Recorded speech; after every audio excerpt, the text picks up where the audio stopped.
Mais de 60 milhões de reais deixaram de ser cobrados pelo governo para acelerar uma rota entre Mato Grosso e Goiás. Isso, sozinho, já chamaria a atenção. Mas o ponto que realmente muda a leitura da história é outro. Essa decisão acontece exatamente sobre um corredor que liga produção, logística e poder no coração do agro brasileiro. Nos bastidores, o que parecia apenas incentivo à infraestrutura começou a levantar uma pergunta bem mais séria entre analistas, produtores e quem acompanha o setor de perto. Por que essa rota ganhou prioridade agora? Depois de cruzar a portaria publicada no Diário Oficial, o desenho da concessão, o trajeto entre Rio Verde e Rondonópolis e o peso econômico dessa ligação, a leitura deixa de ser local. Porque quando o Estado acelera o caminho por onde passa a riqueza, a disputa já não é só por estrada, é por controle. E é exatamente aqui que essa história começa a ficar maior do que parece.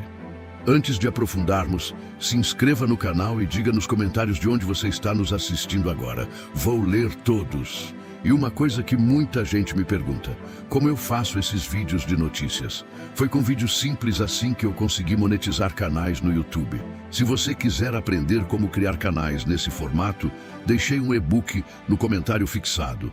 É só acessar o link para ver como funciona.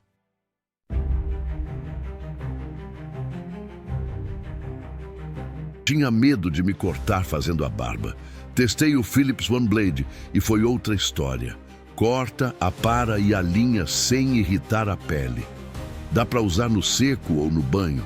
Depois disso, virei fã. Link no primeiro comentário afixado. Uma decisão publicada no Diário Oficial chamou atenção logo de início. O governo abriu mão de mais de 60 milhões de reais em impostos para acelerar uma rota entre Mato Grosso e Goiás. Isso não acontece por acaso. Esse tipo de incentivo costuma ter direção clara.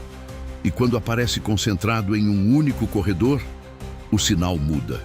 São quase 500 quilômetros ligando duas regiões centrais do agro brasileiro. Trechos da BR-060 e da BR-364. Duplicações, faixas adicionais, pedágio sem cancela, estrutura para caminhoneiros, tudo pensado para uma coisa só: fazer a produção andar mais rápido. E no agro, tempo não é detalhe, tempo é margem, tempo é lucro. Mas existe um ponto que muita gente ainda não percebeu. Essa rota não liga apenas cidades. Ela conecta produção com distribuição. Ela encurta o caminho entre quem planta e quem decide para onde vai. E quando isso acontece, a estrada deixa de ser só estrada. Ela vira ativo estratégico. Mato Grosso continua sendo o maior produtor de grãos do país. Isso é fato. Safras gigantes, volumes impressionantes, crescimento constante. Mas existe uma pergunta que quase não aparece fora dos bastidores. Produzir muito significa mandar no jogo? A resposta não é tão simples. Porque quem controla o caminho, controla o fluxo. E quem controla o fluxo começa a influenciar o tempo de entrega, o custo do frete, a competitividade e até o destino da produção. Não é sobre quantidade, é sobre controle. E é exatamente aqui que Goiás começa a aparecer de um jeito diferente.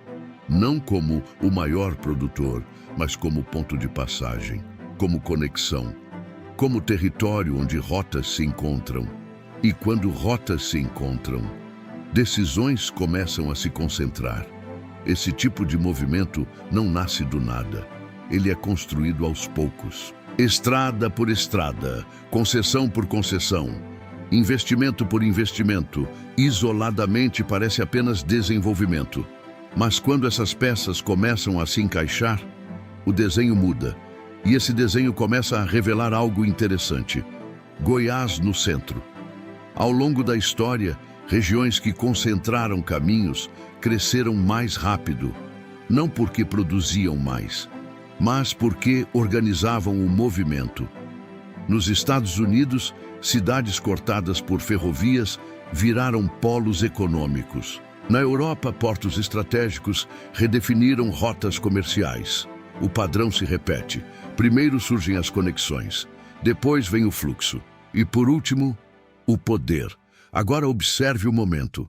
Uma rota estratégica, mais de 7 bilhões previstos ao longo dos anos, incentivo direto do governo e 2 dos maiores territórios do agro brasileiro, conectados de forma ainda mais eficiente.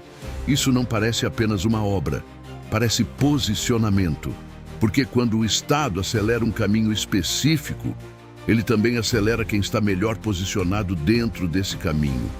E isso muda o jogo. Talvez essa transformação ainda esteja no início. Talvez muitos efeitos ainda nem tenham aparecido. Mas os sinais estão ali, no mapa, nos investimentos, no tipo de obra, no momento em que tudo isso acontece e, principalmente, no que essa rota permite daqui para frente. Porque a estrada, no fim, é só o começo. Goiás não está apenas recebendo infraestrutura, está reforçando uma posição onde produção, logística e indústria começam a se encontrar com mais intensidade. E quando essas 3 forças se encontram, o impacto não fica só na estrada, ele se espalha. O fluxo aumenta, os interesses crescem, as decisões mudam de lugar e o poder acompanha esse movimento. Agora a pergunta fica no ar. Essa rota é apenas mais um projeto para melhorar o transporte? Ou é o início de uma mudança silenciosa sobre quem realmente controla o agro no Brasil? Comenta aqui. Antes de encerrar, vale destacar algumas participações que ajudam a dar ainda mais sentido para esse tipo de análise. A Marina Francisca, direto de Iporá, representa exatamente esse público que acompanha de perto as transformações no interior do estado, onde essas mudanças realmente acontecem no dia a dia. O seu Vagenzo, lá de Goiânia, também marcou presença, mostrando como a capital continua conectada com tudo que movimenta o agro e a logística regional. O Zimael Ferreira Bernardes deixou uma mensagem de apoio que reforça algo importante. Esse tipo de conteúdo só cresce porque existe gente que valoriza e entende o que está por trás dessas mudanças. Muito obrigado pela força.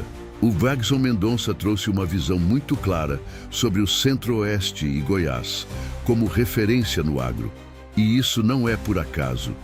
Esse protagonismo vem sendo construído há anos e agora começa a ganhar uma nova dimensão com movimentos como esse que a gente analisou hoje. E o Paulo Afonso sempre presente, reforçando essa energia positiva que ajuda a manter esse debate vivo aqui no canal. A todos que comentaram, inclusive aqueles que não tiveram o nome citado até o fechamento desta edição, fica o agradecimento. Cada mensagem ajuda a ampliar essa leitura que muitas vezes não aparece nas manchetes. E agora fica a pergunta que continua ecoando. Será que o que está acontecendo no mapa hoje já está redesenhando o poder do agro no Brasil? Na sua visão, quem manda mais nesse jogo? Quem produz ou quem controla o caminho? E se esse tipo de análise faz sentido para você, se inscreve no canal, porque muitas das mudanças mais importantes do país não começam com grandes anúncios. Elas começam assim, com uma linha sendo traçada no mapa,